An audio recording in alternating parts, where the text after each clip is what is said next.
himself a sacrifice for sin, that we might have life and life in him.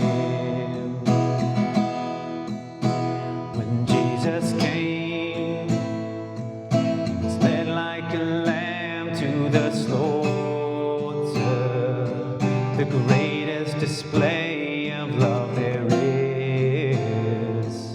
Our example to follow now is his. So Christ, having been offered once to bear the sins of the many, will appear a second time for salvation, not in reference to sin, to those who wait for him. When Jesus comes, he's coming as a conquering king. He's leading the army of the Lord, the Son of David with the sword. When Jesus comes, all of his enemies will flee. When God's trumpet will resound, the mockers will hide there underground. Oh, when Jesus comes, he'll sit upon his throne of justice, ruling the world with the rod of iron. Behold, this Lamb is a lion. He is a lion.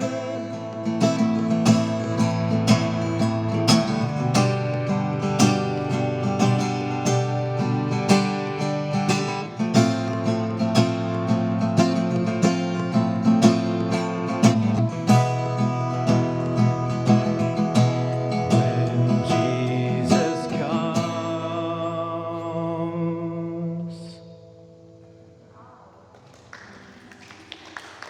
Thank you very much. So now ask Claudia to come up. She's going to share a little bit. From my perspective, yesterday I was thanking God for this year. Wow. I don't know you, but I often thank God for the day. And thank you, Lord, for today. You know, thank you for a brand new day, and thank you for when the day's gone. But it's incredible sometimes to stop and think a year has gone and a lot has happened. So Betty will share that. From my point of view, it was very busy, but it wasn't overwhelming. It was well balanced. We had busy times and times of rest. And that has been so good since we moved to Adelaide. The Lord, I can say at least for myself, has given me a new perspective of life and how to live.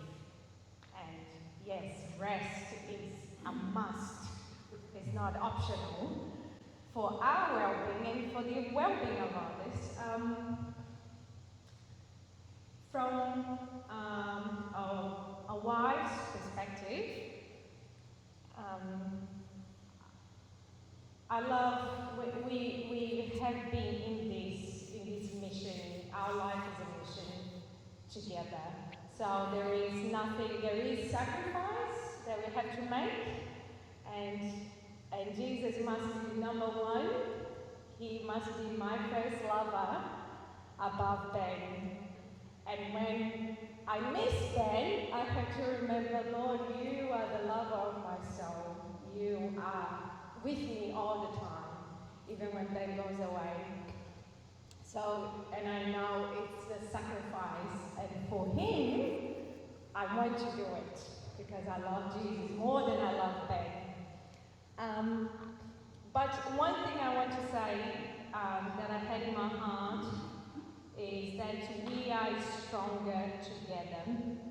And I will expand that because yes, it is a teamwork, but I feel it's what the Lord showed me this year is more than just us, Ben and I, working together. Yes, we're stronger together in Everyman and everything we do, but we're stronger together with the bigger body of believers.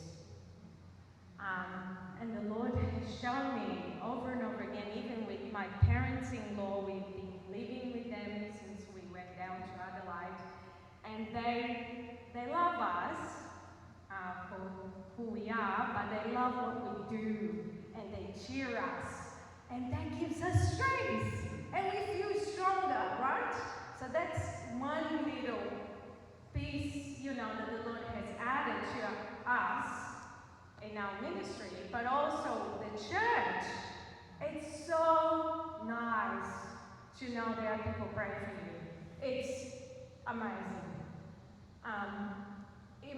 For you, it might just be a few words you say to God, but it's not just that. There is a spiritual reality, as Ben was saying, and it's so real.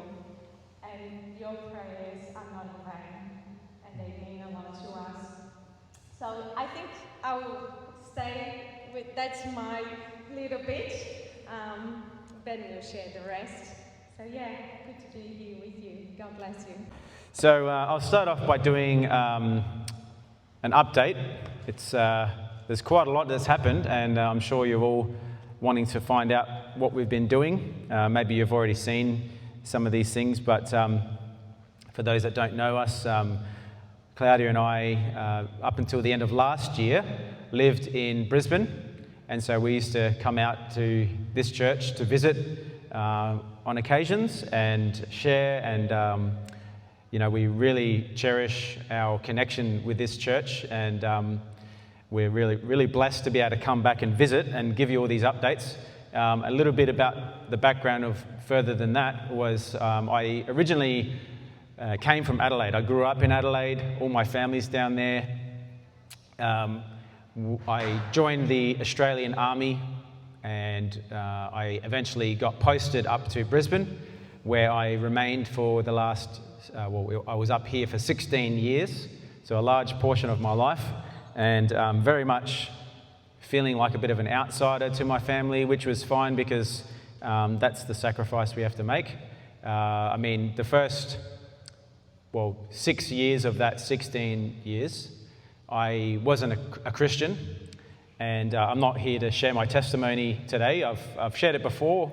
I did share it recently, so I might be able to share it with you guys, and you can, if you've got a group that you can send out things to, if you're interested, you can hear about my testimony and Claudia's testimony. But needless to say, I was in the army up here up until 2012, and I was not living a Christian life by any stretch of the imagination. In fact, I was very much the opposite of a Christian. Not that I didn't believe in God. I had met the Lord when I was younger, but I was doing the prodigal son routine. And it wasn't until 2012 when I went to Afghanistan that I actually had an encounter with God, and that changed everything for me. Claudia and I had just met and were dating sort of at the time, and I came back from that trip and shared the gospel with her. She then met the Lord after some time, and so that's how we started our journey together. I was still in the army for about 2 years after I came back from Afghanistan, and then I felt God was calling me to leave the army, and I joined with the ministry Everyman's welfare service, which you might have you probably would have seen the truck parked out the front. And so for the last nearly 11 years now, I've been serving as a volunteer, as a missionary to the Australian Defence Force. That's taken me all over the country and even to the Middle East. In 2016, I did a deployment for 4 months and served over there. But yeah, apart from that, that's where we sort of lead up to us 12 months ago, nearly, packing all of our things and into a small trailer. We actually did two runs of the trailer, and we moved our stuff down to Adelaide, and we also had to get rid of a lot of things, but God was with us. And it was only just last year, about August, I think, when my brother's family was visiting, and I felt God speak to me and say that now was the time for us to move to Adelaide. So from that time to the end of the year, we folded up our whole life, which was a huge mission, and luckily we had some help from Petri and Cartier and a few others, because we kind of bit off a bit more than we could chew, and because our life is quite busy, and things just get on top of you. So thank God for brothers and sisters and friends. But this was the first picture. We got down there, we spent time with the family. My brother there in the picture next to Claudia lives in a place called Port Lincoln. You may have heard about it. It's quite famous for tuna farms. We were visiting, this is an oyster farm that we did a little tour of out in the water, really fun. A few oysters, not that I'm a huge fan, but I don't mind them. I'd rather eat a steak personally, but some people go nuts for them.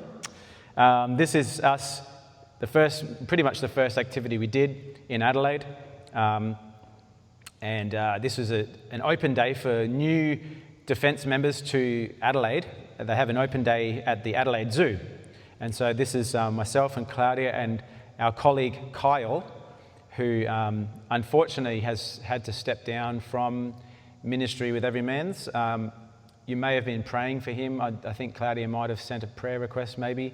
Kyle unfortunately has previously served in the army, then he was a corrections officer, a police officer, and he saw some pretty horrific things as a police officer, and he's been battling ever since. And unfortunately it kind of caught up with him, and he hasn't been able to be set free from that yet. We have this Battle Initiative program, which I'm going to share about in a bit. So I'm really praying that he's going to be able to get onto that program and get the healing that he needs, because it's torn his family apart.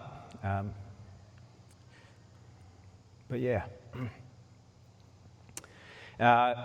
Heading back to Adelaide meant I got to meet up with all my old army mates, some of them still serving, some of them not.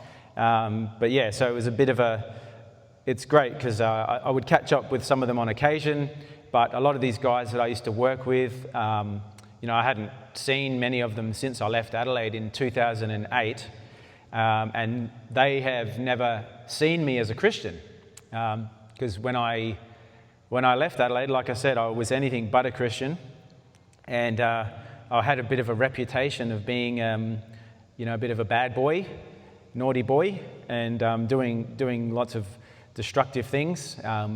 These guys are all guys that I worked with. This here, Craig, was one of my section commanders back in the day, and by God's grace, we've been able to start having small conversations here and there with people as we minister them with Everyman's and with the truck. And so it's really great. This is Paul. Him and I actually did our basic training together back in 2004, and he's still around. And so it's good to really see these guys and to show them the new person, the new Ben, And I'm going to share a little bit about that more. This is with our friend Andrew, the guy with the sunglasses on, and his partner and their daughter. And Andrew's another one who I served with, who also is suffering with some mental health issues, and I've been encouraging him to get onto this battle initiative, and I'm going to explain how that all works momentarily. Here's a picture with my dad and my uncle. So my dad's in the middle holding the guitar, and my uncle on the left. So my dad is musical, and that's where I get my musical, slant. And this photo was taken at Teen Challenge. So many of you will probably heard of Teen Challenge at the ministry that was started by David Wilkerson. In South Australia, they've been going for decades, and they have a really good facility up in Strathalbyn, and it's obviously a rehab for men, and they don't have to be teens anymore. It's all open to any man who is willing to go through their 12-month program. And so my dad has been going up there and doing music for them, and I've been able to go up there a few times and do some of my songs and share my testimony, which is always impacting. This is Claudia and I with a lovely old couple. Bruce, who's standing to my side, is turned 100 years old this year, and he was a part of Everyman's from basically the very beginning, apart from the fact that he was in World War II in the RAAF. So he was in the war, and then after he finished up with the war, he immediately joined with Everyman's welfare service. So he turned 100 this year, and we went to his aged care facility. His wife Josie as well, she's still with us, and we brought him a cake and had a bit of a celebration with him. So praise the Lord for that. The other thing that happened this year, I played at a music festival. It doesn't look that exciting in this photo, and it was a very small thing, but something that I got asked if I would like to do, and so I did. It was a great experience, and who knows, I have some songs that are in the pipeline, like the one that we just sang now has been recorded, and just need to get the final touches done on that. There's been a bit of a snag with that, and it's been not just a short moment, it's been dragging out for a while. But I've just completely submitted it to God, that it's in His timing and if it's up to His will. If it's not meant to go anywhere, if it's not meant to be even released, that's fine with me. I don't have my heart set on becoming a big musician or anything like that. Only what the Lord wants. At that festival, we had Jeff Bullock play. If you guys remember Jeff Bullock from the 90s, and he was in the early days of Hillsong and shared his experience of being burnt from that whole encounter, that whole time there. There's another photo with Claudia and I at the RAF base serving on an event. This is with my nephew Heath, playing his basketball match. So it's been amazing for us to be plugged back into the family suddenly, where we can go and see basketball games and pick up the kids from school and take them out for stuff. So we're just really over the moon. This photo was taken at an event called Run Army, and it's an event that's run all over Australia, and the Army actually puts it on. It's a bit of a fun run kind of thing. So Claudia has this strange idea that she likes running. I personally don't. I did enough running in the Army for about 3 or 4 lifetimes, and so everyone's always asking me, why do you run? Why do you go? You've got all these fun runs. I'm like, I don't call them fun runs because they're not fun. I don't know why you think they're fun. It's just running. It's boring. So I manned the truck, and she went off and did the run, and there's a few of the participants there. But it's good. It's good, these engagements with the Army, because they see, they've never had the Everymans down there, so that's all new to them mostly. And so they're all excited, and so we're making all these new connections with people everywhere. And since Kyle, our colleague, has had to step down, and he wasn't able to really do anything because of his mental state, so we're really opening new doors, and it's been great. Taking my niece and nephew, so that's Violet and Heath, to the Army Museum and showing them some stuff. It's been amazing. These are with my other nieces and my brother and his wife. We went camping, and it was a wonderful time at Easter. And Anzac Day. Anzac Day was amazing with my friend Andrew, and on the other side is Ryan, and Petri and Katia would remember Ryan from Brisbane. Ryan came to the Lord, and things didn't really go well for him, and he kind of fell by the wayside in his spiritual walk. But we've been able to reconnect with him and see he comes to our church now. We found a small congregation down there called Everyday Church, and we're really blessed to be a part of it.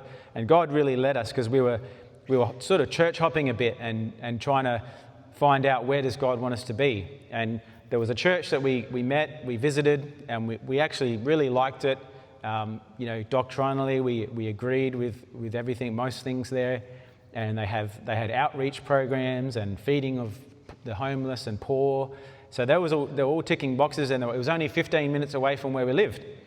But I just wasn't quite sure, and I ended up coming across this website for the church that we're at now, and even though it's half an hour from where we live, a bit over half an hour, much smaller, I just felt God was calling us to that particular church. And it's a bit of a different type of church in that 1 week we meet in a hall just similar to this, and the following week we meet in homes and in like house churches. So it's a bit of a hybrid between a regular style church and house church. And so everybody belongs to a particular house church, and so we meet week on and week off. And it really works, because you get that intimacy and closeness of fellowshipping together in a smaller group in a house, in the home, and we share our meals together. So it's really good. And Ryan is coming along to that, which is a real blessing. This is also Anzac Day. This is with my grandfather, Hugh Barnard Brown, and he is 98 years old and still going very strong. And apart from when he wasn't using his walker, because he's still capable of walking, but his balance isn't so good. And so he had a couple of falls, and we finally twisted his arm enough to say, Grandpa, just lay down your pride and use your walker, because we want you to be around to at least you get to 100. But Grandpa used to be in the army, as you can tell, back in a long time ago. He went to Vietnam, and he ended up as a lieutenant colonel, which is quite high up in the army. And so every year he dresses up in his old army uniform on Anzac Day and Remembrance Day, and he goes to the nursing home where my nana used to be before she passed on, and he gives a talk. He gives a whole big PowerPoint presentation about the history of Anzac Day and our family history, because we have Anzacs in our family. In fact, his side of the family came from New Zealand, so they were part of the New Zealand Mounted Rifles in World War I, and his uncle, my great-uncle, died at Gallipoli, and his father also went over there, but towards the end of the war. So he has this tradition that he keeps doing every year, and so this year I said, Grandpa, I'm going to come along. So I didn't tell him, and I dressed up in my old army uniform, and thankfully I haven't put on too many kgs, and I was able to fit in to my old army polyesters. And so this was our photos together before we went off to the aged care, where he did his presentation, and he's very sharp. Back in the day, he was in the Army Reserves, and his main job was a rocket scientist. He was a physicist, and not only that, but he actually ran the whole team, the whole rocket program for the Americans out at Woomera. And they have a big, massive rocket testing facility, so he's very switched on, and I wish I had his brain, but unfortunately I didn't get that. I got more of a creative brain. Now, this is a picture from Anzac Day, and this was amazing because these are guys that I served with, and like I said before, when I left Adelaide, I was a ratbag, and I was one of the ringleaders and all the things that shouldn't be done. And so these guys, I hadn't seen these guys basically since I left Adelaide. And the guy on the right there, we were standing around having a chat, and he just said to me sort of a little bit carefully, he said, oh, can I ask you a question? I said, sure, man. He's like, when you left Adelaide, you were a wild man. And he said, what happened? And I was able to share my testimony. Here we are, Anzac Day, everyone's having, a couple of beers, and, they're also like, oh, I didn't think that you drank, because they knew that I'm a Christian now. And I said, no, well, the Bible doesn't say you can't drink. It says you can't get drunk. And so, 1 or 2 beers and being responsible shows them that, Jesus turned water into wine. And so I was able to share my testimony for a good 20 minutes. And by the end of it, he was like, wow, thank you so much for sharing that. And to give glory to God, So we're sort of pioneering like a new time down there with that. These are a couple more mates that I served with up here in Brisbane, and these 2 guys I actually served with over in Afghanistan. And I put this photo up. I'm going to talk about this a little bit after, because this is a part of my sharing message this morning. But these 2 guys, I didn't intend to meet. I just ran into them randomly, and it ended up being a very, very powerful conversation for about 2 hours. I was sharing. The guy in the middle is very skeptical about religion. He grew up with some form of Christianity. And so we ended up having this really deep and meaningful conversation on Anzac Day of all times. And so it's a real blessing. There's another photo from Victor Harbour, Granite Island, if anyone's been down that way, beautiful part of the world. Out serving with the troops, like we always do, but with a whole new bunch of people, so they're really blessed. We also are part of a group called Military Christian Fellowship, which is a worldwide organisation of Christians that serve in the Defence Force. And so our routine that Claudia and I have is every Tuesday we go out to the Air Force Base at Edinburgh, and we are part of this Military Christian Fellowship group that meets at lunchtime. And this was one young fella who had gotten baptised, and so we've had several baptisms this year. The group is going really, really well. We have 30 to 40 people in the group, and we have a small room, and if everybody showed up, we wouldn't be able to fit everybody in there, so it's a good problem to have. Another milestone event, I had my 40th birthday this year. I know what you're thinking, he doesn't look that old. I do have a baby face, which keeps me looking young, but which can be a good thing and it can be a bad thing, because people sort of look at you and think you're some 25-year-old punk. But no, so Claudia and I had a joint birthday party, her 38th birthday, my 40th, and so had a lot of family and friends and whatnot. Now I'm going to talk a little bit about Israel, because I've been to Israel twice this year. It's been a really busy year. Twice to Israel, 5 times to Queensland, which I'm going to talk about after. But this is one of the trips back in around May. I went to Israel. This is an Anzac memorial that they have in Israel to remember the light horse and the Australian New Zealanders. And there's quite a few Anzac memorials in Israel. You may not be aware of that, but you're driving around and there's like signs, Anzac Memorial, and the locals don't even know what it is. They don't get educated about this. And we're like, oh yeah, we're going down to the Anzac Memorial, and they're like, oh, what's that? And we're like, oh, that's, what happened in World War I, we basically liberated your, soon-to-be country. And they're like, oh, we didn't get taught about that at school, so it's pretty sad actually. And I went to Beersheba, or Beersheba as they say it, and they've got memorials there for the Kiwis and all this kind of stuff. And so it's amazing that they don't get educated on these things. And just to quickly explain, there's a photo from a Druze village that we did training for. Some of you may be aware about the volunteer work that I've been doing in Israel to help train up local security teams and volunteers in basic firefighting with my mate Tim, who's in that photo with me. He started a charity called Operation Fire Support, and basically going over there, teaching anyone who wants to learn. We give a free one-day course, and we do some time in the classroom, and then we all about safety and how to wear the correct gear, and then we go out into the classroom and we do some practical training. So I went there twice this year, twice last year. During the war, last year was a lot more hectic than this year, because it was like sort of peak of the war. And so we were going into some pretty risky places, but we felt that God was opening that door, and so many people appreciated us being there.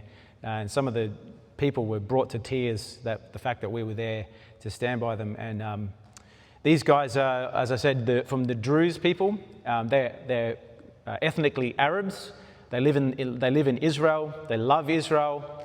Their religion is an offshoot of Islam. It's not very well known, but there's quite a big population of Druze in and around Israel and Lebanon and Syria. These people are hated by the Muslims. The Muslims persecute these guys because they don't see them as real Muslims. And their religion, as I said, broke away 900 years ago. But so we go over there, we train Christian Arabs, Druze Arabs. We've done Jewish of various different types, Orthodox, atheists, and all that stuff. So we're not. It's not a political thing that we're doing. We're just helping people who are in need. And the big threat that they've had, of course, is from rockets. So the rockets get launched from whatever place, and thank God they have the Iron Dome system, which is able to track and launch its own rocket, own missile, which tracks the rocket and it blows it up in the air. And it's that smart that it knows if the rocket's actually going to hit somewhere valuable, then it will launch a rocket or a missile to shoot it down. If it's going to land in a field, it just lets it go. It doesn't intercept it. The problem with it, all that system, as good as it is that the debris falls down to the ground and starts fires. So these guys, the whole country's been really had their backs against the wall, not only for the war, but from the fires and things like that. So we've been able to get in there and help out. And this is a photo of some guys that we met at the pub where we would get dinner quite often, and I was able to share the gospel with the guy in the middle. He was one of the cooks, and gave him a Bible. The other guy next to him, he's Jewish, homosexual, and I had really great conversation with him and talking about God and Jesus and all these things. So God opens up opportunities to share the good news wherever we go, even though that's not specifically what we're there for. This is my friend Ran. He's a Messianic Jew. He's a Christian Jewish man, and he's also a scholar who does tours, cultural tours and whatever for anybody who comes to Israel. Unfortunately, he hasn't had much business, so he's had to lay aside his business. But I met him through a mutual friend, and so I've been over a few times, and he takes me to some biblical sites. And this area here is in Judea, Samaria. In fact, we're actually standing on Mount Gerizim, which is where the Samaritans live. There's about 900 Samaritans that are left in the whole world, and most people wouldn't even know that. They're actually they've been heavily persecuted by Muslims and so-called Christians over the years, and so they've actually nearly been wiped out, and it's caused a big problem because then their genetic pool is not so big, and they've had to bring in women from other places so that they don't have birth defects and all these kind of things. But here we are standing on Mount Gerizim, and across the way, that hill on the other side that you can see behind me is Mount Ebal. And you might remember the story about when Joshua led the children of Israel into the land, and he was told to bring the children of Israel, and half of them stood on Mount Ebal, half of them stood on Mount Gerizim, and they did the blessings and the cursings. And on Mount Ebal, they built an altar, and they made sacrifices there. And they've actually found that altar. So actually, in the background, the altar is there.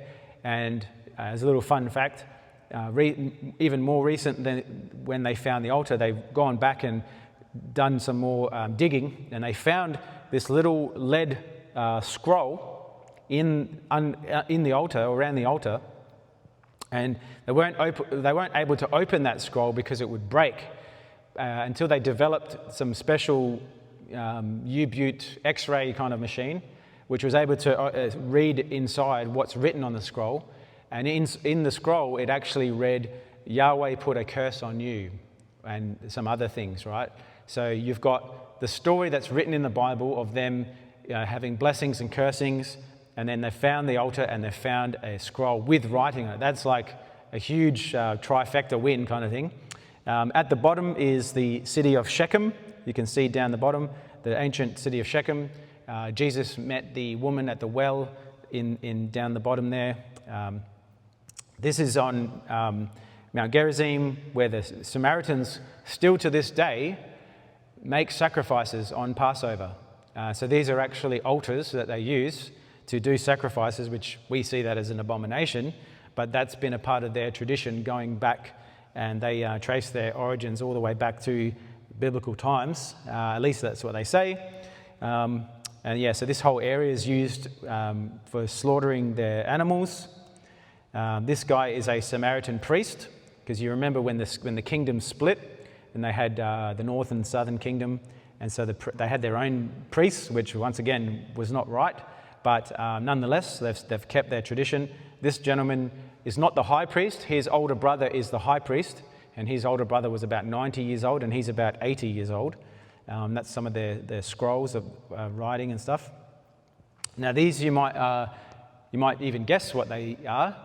These are the red heifers, the famous red heifers that everyone's been talking about, and I believe from the time that this photo is taken till now, they have actually sacrificed one of these heifers, and that's all in preparation for their plans to rebuild the temple. They need the ashes of the red heifer, and they said it was just a practice run, but from what I actually hear, they actually did it for real. So then now they actually have the ashes that they need. That was what I was told. I'm not sure if it's true, but they actually keep these red heifers at the ancient place Shiloh, which you might remember in the Bible. This is Shiloh itself, and in the background is actually where the Ark of the Covenant stood for 300 years. They actually had it here. You might remember the story of Eli, the priest Eli, and the Ark was actually captured by the Philistines, and Eli was sitting in the gate, and he fell off his chair and he died. And so, yeah, amazing to come and see these places. This is a short little video that I can show you about what we're doing as a typical training session for the people over there. Hopefully it's going to work. Maybe not. Doesn't seem like it's... If it doesn't work, I'll just skip it.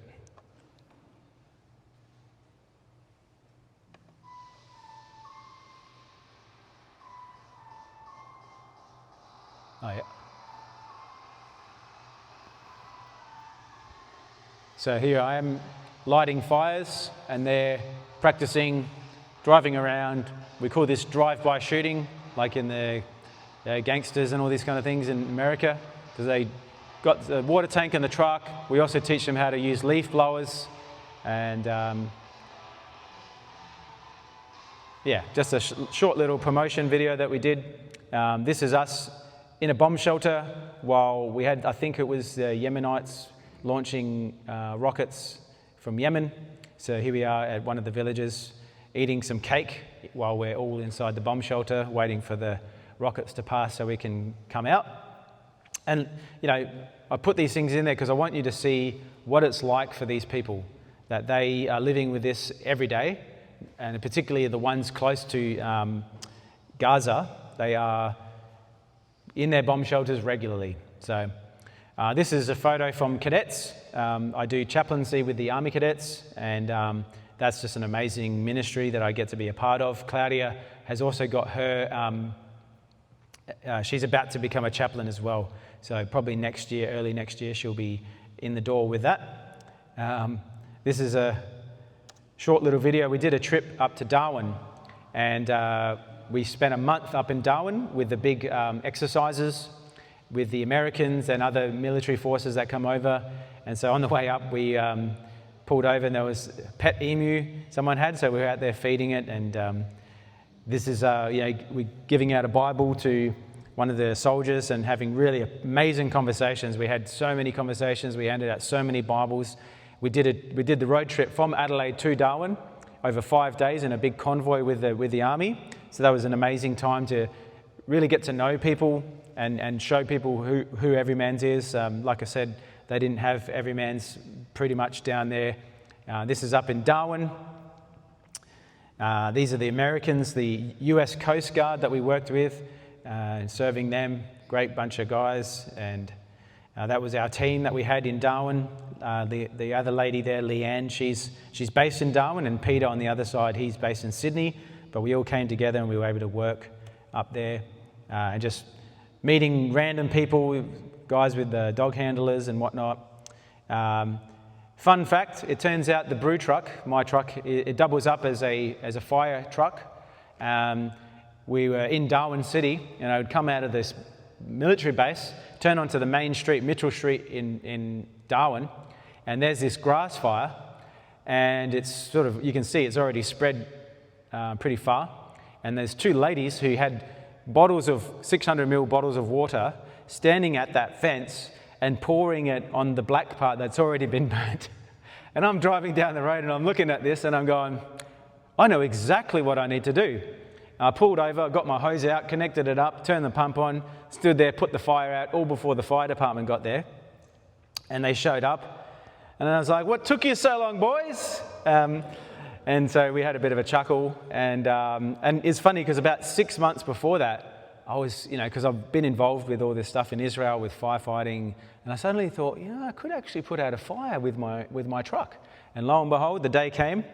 You can see the fire truck in the background. Claudia's given the thumbs up, and that's the scene. And even the fiery dude guys come up, and he's like, "So how'd you put the fire out?" I said, "Mate, I've got an 80-litre tank of water in there, little pump, just thumb over the hose because there's not much pressure, but it was just enough to get there, and it was actually heading towards this house. Right, the fire was about to get to a tree which is connected to the house, and it could have lit the whole thing up. So there you go. Now, this is some of the photos on the way back. We did our own road trip. We did a detour, had a look at Uluru, Ayers Rock. Claudia had never been there, so the good thing is when we have the brew truck, if it's defence-related activities, we have a fuel card. And if we want to use it for our own activities, we just put the fuel in. So we just did a big detour off the main road and had a look at the place. Okay, so this is a photo from the Battle Initiative. You might see me there, second on the left. I attended this program in August. That's one of the trips up here to Brisbane. And I was blown away about how amazing this program was. One of the guys on the program got saved there. He was in my group, and he was an alcoholic. He's on drugs, medication, family life is falling apart. And he came along, and during the course of that program, he surrendered his life to Jesus. And he's been off alcohol, off drugs. His family's being restored. His wife is interested. They've been going to church. She hasn't quite committed her life, but the children are now being raised in the ways of the Lord. So it's an amazing program. It has come from America. It's been going for about 15 years over there. The organisation that started it is called Mighty Oaks, and one of the guys from Australia went over to America and did the course and then brought the exact course to Australia, but it's called Mighty Oaks. And I've been there this August, and then I just finished the second course that they've run, and I've gone back as a leader in training, and so in the future I'll be one of the team leaders, Lord willing. But it's an amazing program. It goes for about a week, and it's completely and 100% founded in the Word of God. And the Holy Spirit and the Word combining together to bring freedom and liberty to everybody. What time do you guys normally finish? You good? Yep. Okay. I don't want to be that guy who's just raving on for long. Haven't even got to the message. But that was my team on the thing. The other thing is the cadets. This was a cadet dining in night. So everything that the army does, cadets do on like a little smaller scale. And so I get invited to go to these dinners, and they're really awesome. And this particular cadet group, cadet unit, made a donation to Everyman's. So they fundraised, and they presented me with one of those big checks, and they've actually got another one for me when I get back to Adelaide on Tuesday. I have to go to their unit where they're going to present me with another check for $1,500 that they fundraised for. So I mean, they just love the organisation. And this is another cadet dining in night. Claudia came along with me, and really swanky place that we went to in Adelaide. This is me speaking at another church down in Victor Harbour, and just some few random shots. I played a game of AFL, which I hadn't played since I was in the army, and being 40 years old and having the wear and tear of being a soldier, I was sore for a few days afterwards, but it was a bit of a community game with an Aboriginal team, and they were short of players, so I said, I can pull the footy boots on. So I went out there. I kicked 2 goals out of the team's 5 goals. We got thrashed, but I did all right for someone who hadn't played in a while. There's another photo with the cadets and a recent activity, and you might not be able to see it, but they're all holding up their Bibles that they've been given, and they've got big smiles on their faces. And it was just mind-blowing how many young kids are just really hungry for the Lord. Most of them haven't come from Christian homes. They don't have any Christians in their families, and yet a lot of them are just going and picking up a Bible and starting to read it. And they'll come up to me all the time and say, they call me Padre, because it's a military term for the chaplain. Oh, Padre, yeah, I'm a Christian. I'm like, oh yeah, do you go to church?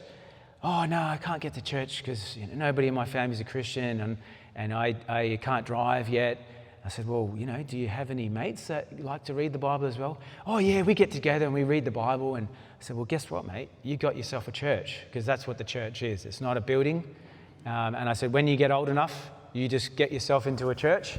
And I do counselling with the kids, and some of the stuff that they tell me is just heartbreaking, but I'm able to show them, point them to Jesus. So it's an amazing ministry, and I just can't believe how blessed I am. This is another video. I might just skip over that for sake of time. I do actually play the drums. I hadn't played the drums since I was 16 years old, and my dad asked me if I'd play the drums for his band. So we had this 40-hour prayer and praise weekend at Waikerie, a town called Waikerie in the Riverland. So I picked up the drumsticks and played with my dad's band. I also shared my testimony. Claudia shared her testimony, and it was a really amazing weekend. And this is another picture of me at work. I've gone back to work with the family business, doing dents, which is something that I did a little bit in the past. And we basically got home. Claudia works in the office, and my brother, who is the manager of the business, when I got back to Adelaide, he was like, oh, when are you coming back to work? And I just thought, yeah, sure, funny. I paid it off, And then a couple of weeks later, he's like, oh, so when are you coming back to work? And I was like, oh, are you serious? I said, well, Daniel, that my brothers, I got 3 brothers and they're not walking with Jesus. I said, I do a lot of things. I go with Everymans, I've got cadets, I've got Israel, and everything else in between. And I said, so if I do come to work, I don't want you to be in a position where you need me to be there and I'm going off, And so he agreed that I would come and go as I please. So I basically put in when I'm unavailable, and I work usually 3 or 4 days a week, depending on if we've got other stuff on. And as soon as I get back, I go back to work, same as Claudia.